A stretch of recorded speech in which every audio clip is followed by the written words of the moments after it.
Assalamualaikum warahmatullahi wabarakatuh. Perkenalkan, nama saya Ali Husain Al-Idrus, NPM 21125570. Izinkan saya mewakili kelompok saya, kelompok 5, ingin mempresentasikan hasil diskusi kami dengan judul Administrasi dan Manajemen Keuangan Pendidikan dengan dosen pengampu Ibu Dr. Anda Nurul Aini, MPD,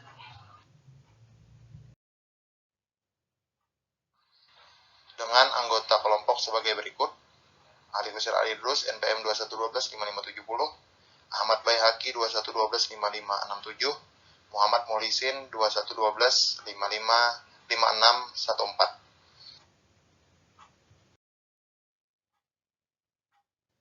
Administrasi dan Manajemen Keuangan Pendidikan. 1. Pengertian administrasi keuangan sekolah. Manajemen keuangan merupakan salah satu substansi manajemen sekolah yang akan turut menentukan berjalannya kegiatan pendidikan di sekolah.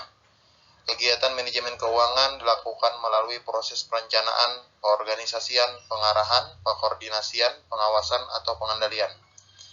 Menurut Devniknas, bahwasanya manajemen keuangan merupakan tindakan pengurusan atau ketatausahaan keuangan yang meliputi pencatatan, perencanaan, pelaksanaan, pertanggungjawaban, dan pelaporan. Dengan demikian, manajemen keuangan sekolah dapat diartikan sebagai rangkaian aktivitas mengatur keuangan sekolah, mulai dari perencanaan, pembukuan, pembelanjaan, pengawasan, dan pertanggungjawaban keuangan sekolah.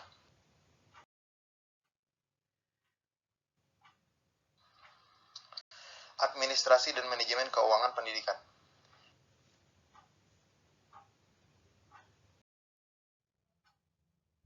Manajemen keuangan dapat diartikan sebagai tindakan pengurusan atau ketatausahaan keuangan yang meliputi pencatatan, perencanaan, pelaksanaan, pertanggungjawaban, dan pelaporan.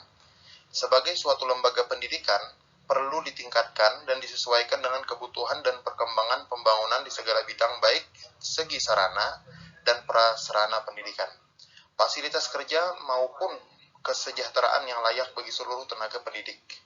Untuk memenuhi sasaran tersebut, sangat diperlukan biaya yang cukup dan administrasi yang tertib.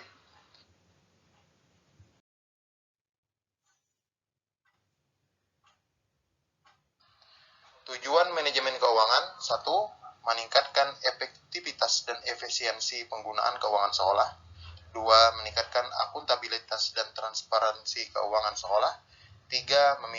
Meminimalkan penyalahgunaan anggaran sekolah.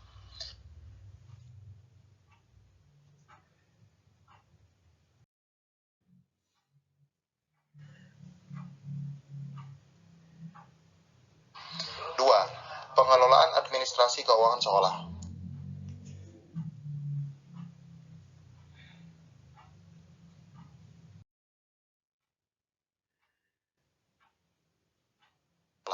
Satu, perencanaan administrasi keuangan. 2. Tata usaha bendaharawan.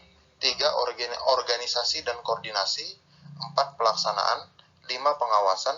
6. Rencana anggaran dan sumber dana sekolah. 7. Prinsip-prinsip pengelolaan administrasi keuangan sekolah.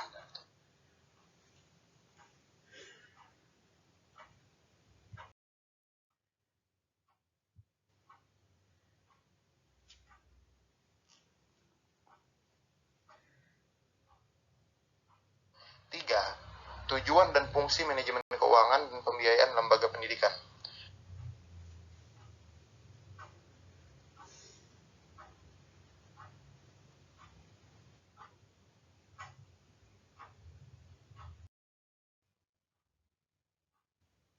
Tujuan manajemen keuangan dan pembiayaan lembaga pendidikan adalah: 1. Meningkatkan penggalian sumber biaya lembaga pendidikan.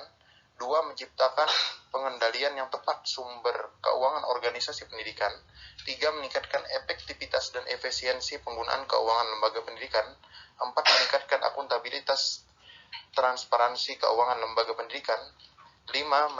Meminimalkan penyalahgunaan anggaran lembaga pendidikan. 6. Mengatur dana-dana yang ada dapat dimanfaatkan secara optimal untuk menunjang tercapainya tujuan lembaga pendidikan dan tujuan pembelajaran. 7. Membangun sistem pengelolaan keuangan yang sehat, mudah diakses dan memiliki sistem pengamanan yang terjamin dari tindakan-tindakan yang tidak terpuji. 8. Meningkatkan partisipasi stakeholders pendidikan dan pembiayaan pendidikan. Mungkin itu presentasi yang saya bacakan. Selanjutnya akan dilanjutkan oleh teman saya di makalah di kelompok 5.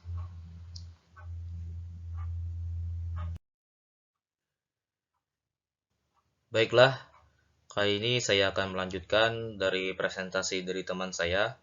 Perkenalkan, nama saya Muhammad Muhlisin dengan NPM 21125614. Kali ini saya akan melanjutkan pembahasan kita yang keempat, yaitu prinsip-prinsip manajemen dan prinsip-prinsip manajemen keuangan dan pembiayaan lembaga pendidikan. Kegiatan manajemen, keuangan, dan pembiayaan lembaga pendidikan perlu memerhatikan sejumlah prinsip, antara lain, yaitu pertama, hemat, tidak mewah, efisien, dan sesuai dengan kebutuhan teknis yang diisyaratkan dalam regulasi dan kebijakan yang berlaku. Yang kedua, terarah dan terkendali sesuai dengan rencana, program, atau kegiatan lembaga pendidikan. Yang ketiga, keharusan penggunaan kemampuan atau hasil produksi dalam negeri sejauh hal ini memungkinkan. Keempat, transparansi sebagai implikasi dari keterbukaan informasi publik. Dan yang kelima, penguatan partisipasi publik atau masyarakat. Nah, kali ini kita akan masuk ke pembahasan yang kelima, yaitu konsep manajemen keuangan pendidikan. Yaitu yang pertama, tren pembiayaan pendidikan, yaitu unit cost lengkap atau unit cost setengah lengkap atau unit cost sempit. Yang kedua, pembiayaan terbesar dalam pelaksanaan pendidikan adalah biaya pada faktor sumber daya manusia. Ketiga, unit cost pendidikan akan naik sepadan dengan tingkat sekolah. Keempat, unit cost pendidikan dipengaruhi oleh jenis lembaga pendidikan. Kelima, unit cost rutin komponen yang dibiayai dalam sistem pendidikan hampir sama dari tahun ke tahun, sehingga bisa diprediksi dan diestimasi. Ulun Ahmad Baihaqi, NPM 2112 6.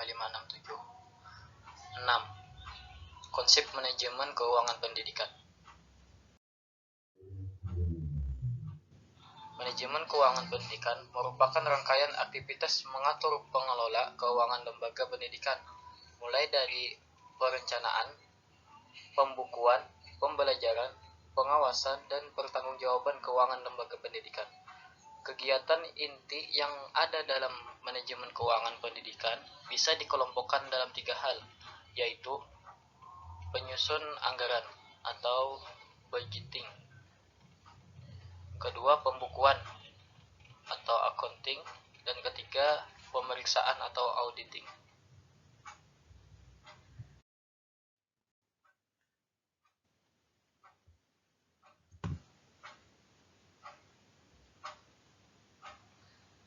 Not 7. Tujuan manajemen keuangan pendidikan.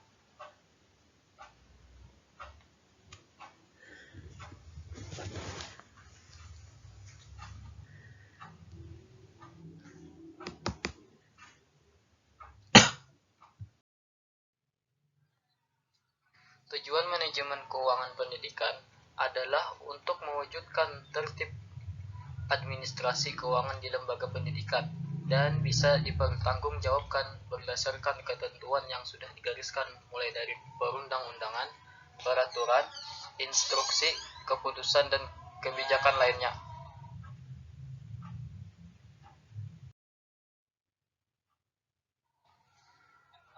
Kesimpulan, manajemen keuangan sekolah dapat diartikan sebagai rangkaian aktivitas mengatur keuangan sekolah, mulai dari perencanaan, pembukuan, pembelajaran, pengawasan, dan pertanggungjawaban keuangan sekolah. Melalui kegiatan manajemen keuangan, maka kebutuhan pendanaan kegiatan sekolah dapat direncanakan, diupayakan pengadaannya, dibukukan secara transparan, dan digunakan untuk membiayai pelaksanaan program sekolah secara efektif dan efisien. Pengelolaan administrasi keuangan juga perlu menerapkan prinsip-prinsip agar dalam pelaksanaannya dapat berjalan sesuai dengan perencanaan, dapat berjalan dengan transparan, efektif dan efisien, serta dapat dipertanggungjawabkan. Sekian dari Lun. Terima kasih.